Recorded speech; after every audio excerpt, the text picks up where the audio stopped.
Oui, je commencerai quand même par présenter des condoléances à la famille de l'illustre disparu, le feu Étienne Tshisekedi, famille biologique ainsi que la famille politique. Bon, les souvenirs de cet homme remarquable, je crois qu'il est public. Le fait qu'il a commencé à se battre contre la dictature depuis 1982, j'étais encore très jeune à ce moment-là. C'est à ce moment-là que j'ai commencé à entendre son nom. Et depuis lors, il s'est battu. Il a combattu la dictature de Mobutu. Il a combattu la dictature de Laurent Désiré Kabila, ainsi que cette dernière dictature féroce de son présumé fils, Joseph Kabila. Et ça, c'est partout dans le monde, hein. C'est dans nos mémoires. Nous l'avons vu se battre jusqu'au dernier jour, un véritable soldat pour la démocratie et pour l'état des droits. Je pense que c'est un souvenir qui est chez tout le monde, donc c'est un souvenir général. Il savait dire non. Et c'est le premier, parce que, bon, à ce moment-là, en 1982, nous étions assez jeunes, qui a commencé à dire non à Mobutu, et ça nous a beaucoup encouragés. Et c'est là jusqu'à aujourd'hui. Voilà ce que je peux dire de l'illustre disparu. Par rapport...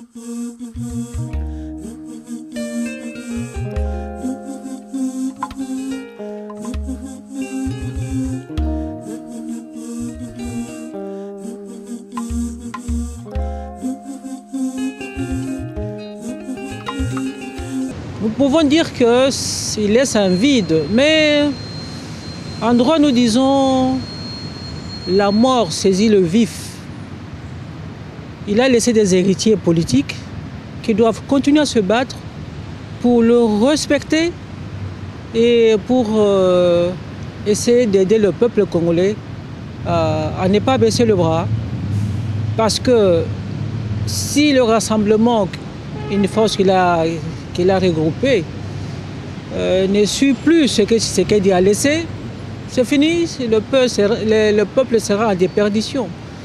Mais j'ai confiance aux membres du rassemblement qu'ils vont tout faire pour non seulement suivre ce qu'il a toujours voulu, aller vers l'état des droits, aller vers la démocratie, qu'ils suivent ce chemin-là et maintenir le peuple éveillé. Et le peuple le fera et le peuple suivra. Et vraiment, mon souhait est que le rassemblement ne déçoive pas le peuple. S'il déçoit le peuple, c'est fini, il n'y aura plus de combat.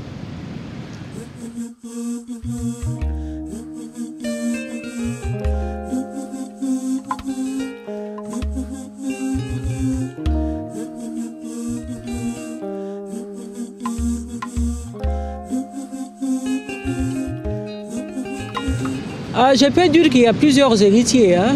Ici, je risque de se voir beaucoup, mais je préfère dire qu'il y a plusieurs héritiers. Il y a des gens valables parmi les membres du rassemblement, et même dans l'UDPS. Il y a beaucoup de gens valables.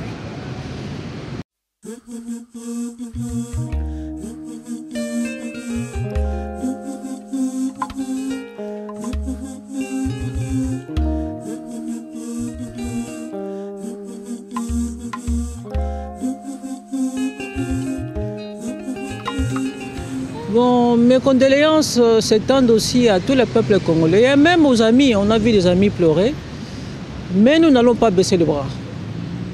Nous devrons davantage nous battre pour que le Congo redevienne un pays où il fait bon vivre. Et ce n'est pas encore le cas. Kabila, il est aujourd'hui illégitime. Il a intérêt à respecter cet accord-là. Il est illégitime. Sinon, si on rentre dans la rue, je ne crois pas qu'on va encore avoir des accords. Ça sera jusqu'au bout. Le combat ira jusqu'au bout pour qu'il parte définitivement. Parce que c'est lui finalement qui fait qu'aujourd'hui, ce peuple continue à pleurer, à souffrir. Tous les moyens que nous avons, on a déclaré le Congo un scandale géologique. Mais où vont tous ces minéraux? Où vont-ils? Des milliards que ça produit, ils vont où? Et notre peuple est toujours pauvre, est toujours à plaindre. Et cela doit changer. Et ça changera. J'ai l'espoir que ça changera.